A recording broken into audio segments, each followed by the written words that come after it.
second episode of post-internship interview. Today I'm going to talk about driving,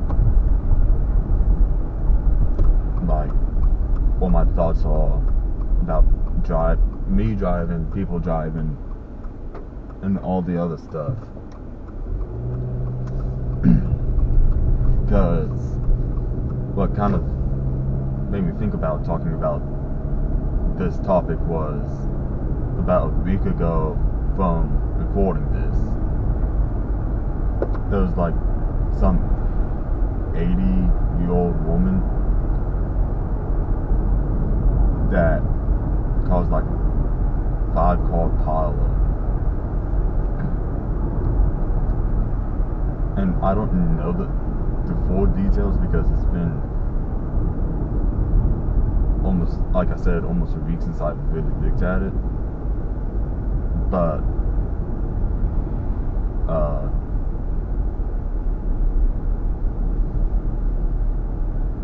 I'm just like, okay, so the news article said that she mistaken the gas pedal for the brake pedal, which is kind of stupid because it looked like that she was going almost 80 into a red light. And unless if you have a high performance car or anything,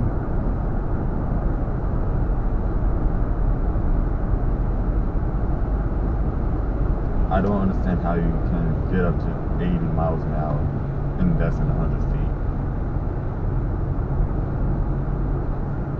Like, from 40 miles an hour to 80 miles an hour, I don't see how you're able to do that fast. Because I believe it was a Honda CRV.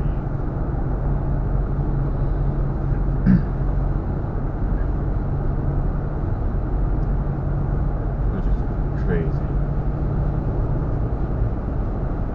I mean, it was big. The lady driving it pretty much flipped her car due to physics, pretty much.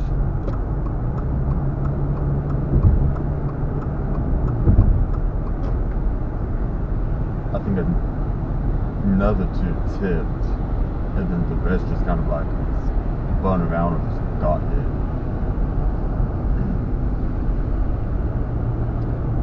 This episode is very fitting because it's raining. It's raining, and the Sunday night and Monday morning of recording this has issued an ice warning. I'm thinking it's not going to be that bad. My band director said some sort of comment. It was like 1/10 of an inch of ice. Only skilled drivers are able to drive on the ice, but 1/4 inch, it's impossible. And I was thinking to myself, Finnish people and rally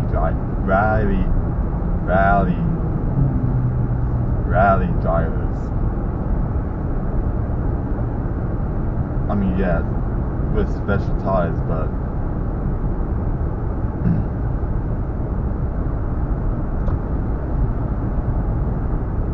they go, I don't know, 80 miles an hour plus on snowy, icy conditions.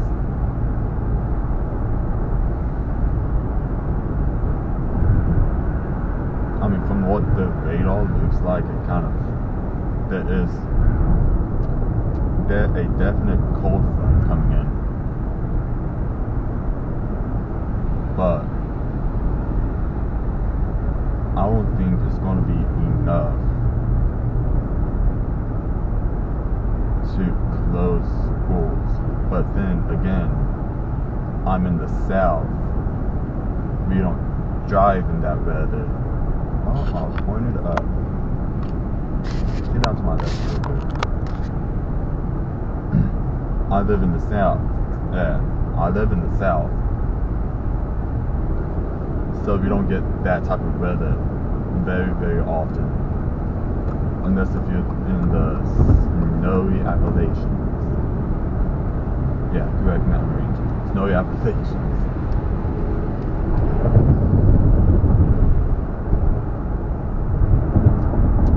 Then you wouldn't be able to know how to drive in snow conditions.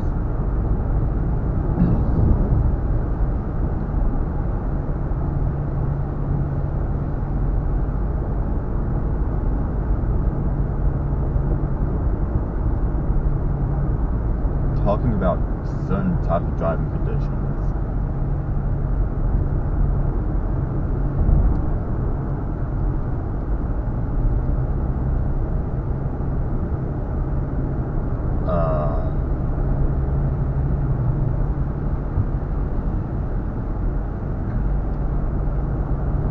Never mind.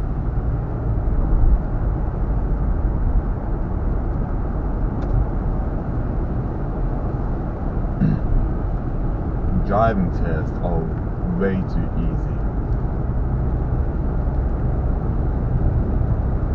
I mean, I was able to pass mine very, very easy because my test was driving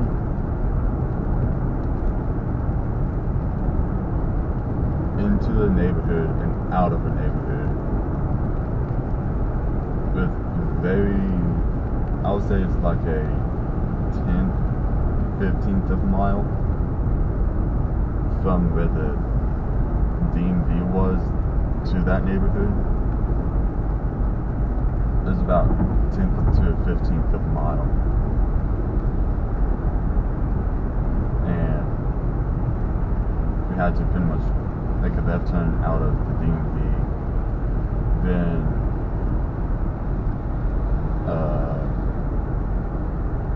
make a left into that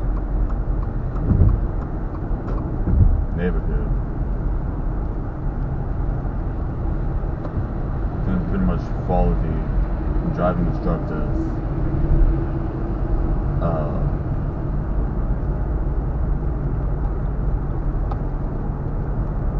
directions.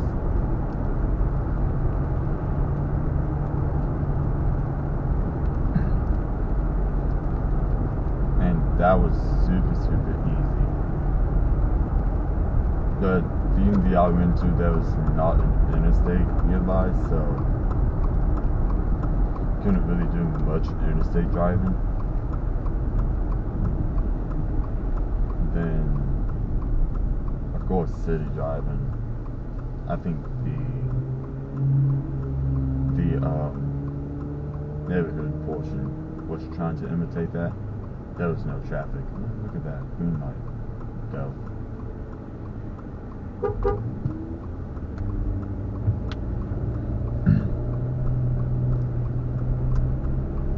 I guess the neighborhood portion was trying to imitate that. Oh, you probably stalled, that's why. Okay, never mind. Sorry, man. The neighborhood portion was probably trying to simulate city driving, which it didn't. There's no lane discipline. That's why Germans are such great drivers. I would trust a new driver from Germany than a 50 years of experience driver from the US. That's how much confidence I have in German drivers to say that they're better at driving than anyone else. Other than the Finnish, but just drive or conditions, they're probably the best. That's the reason why Germany does not have any national speed limit. It's because people are able to have lane discipline, which keeps the left lane open.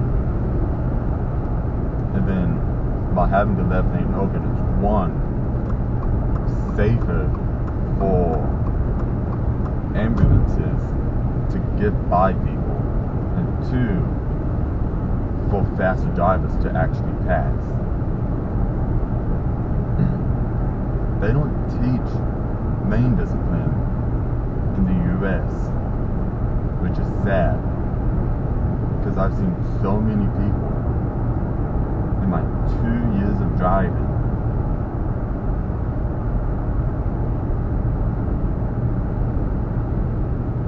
just hog your left lane.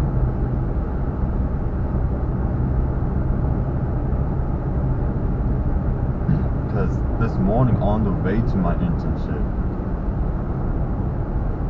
there was a car that was behind a left lane hogger.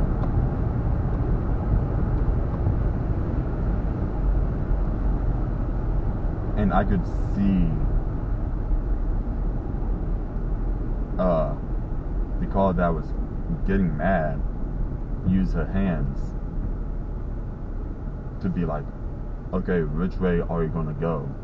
You need to either get out of the left lane or go into the right.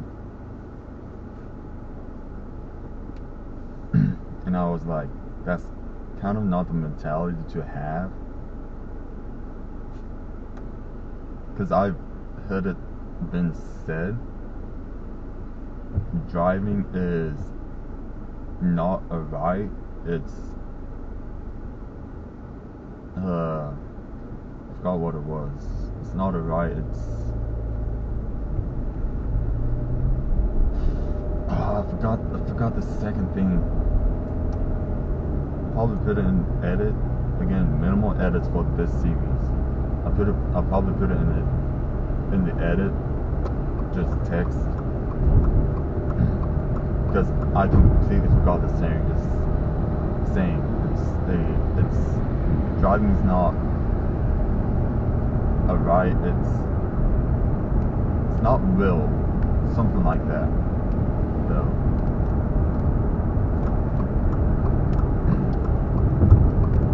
Let's talk about another thing. Computers driving.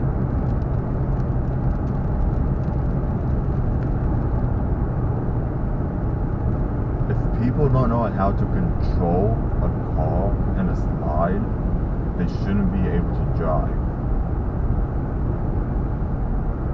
And a computer shouldn't correct that for them.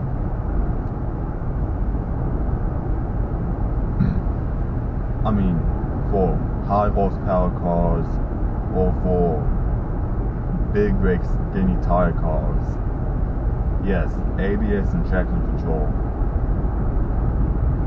are wonderful. I like ABS. I don't drive without traction control because my truck didn't have that much power to actually spin the wheels. The only time it really did spin the wheels was either me mashing on the gas, or while the ground was wet, or just slick roads that are wet.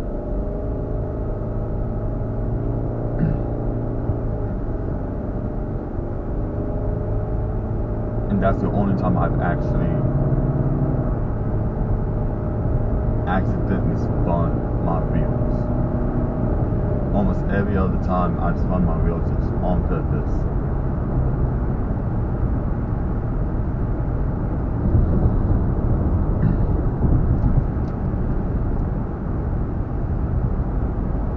But then you got front wheel drive, which I was still able to break loose front wheels in wet conditions, of course, without traction control. But all-wheel drive, this only has about 180 horsepower, so I can't really brake traction, but at the same time it has all-wheel drive. And I've seen videos of all-wheel drive cars breaking loose, breaking traction.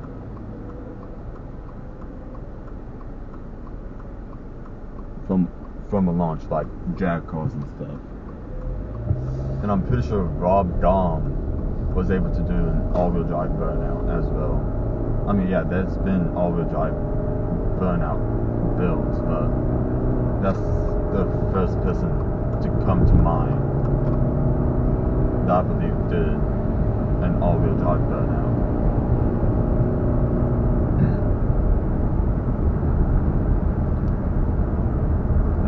It also goes back to saying how people don't know how to drive. It's because the computer's driving for them. I have lane assist off, traction control off, and automatic braking. Because if I don't turn that off and somebody turns off into another road and I let off the brake, it's like, whoa, whoa, whoa, whoa, whoa, whoa, whoa, whoa. Slow down, there's a car in front of you. I'm like, I know. I need to get up to speed though. Only the quarter panel is stuck in the corner of the car is on the road. I'm off the brake, needing to accelerate because there's potentially people behind me.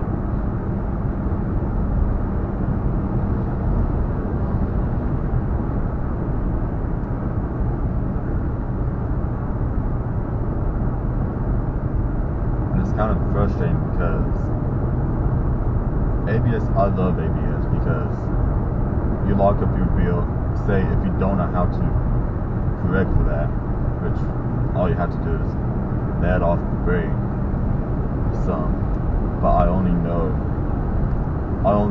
when ABS has kicked in by the brake pedal. I don't know what it feels like to have the wheels locked up.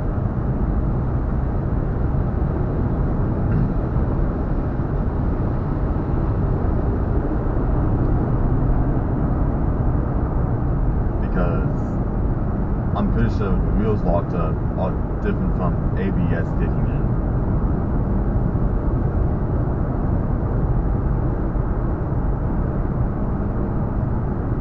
Because ABS pulses the brake automatically from the brake booster or whatever braking system it is. But then locking up the wheels, I really don't know what that feels like. I don't know if it's shaking the wheel or what. But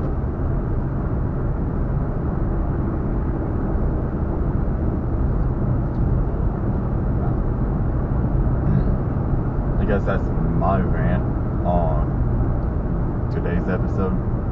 See ya.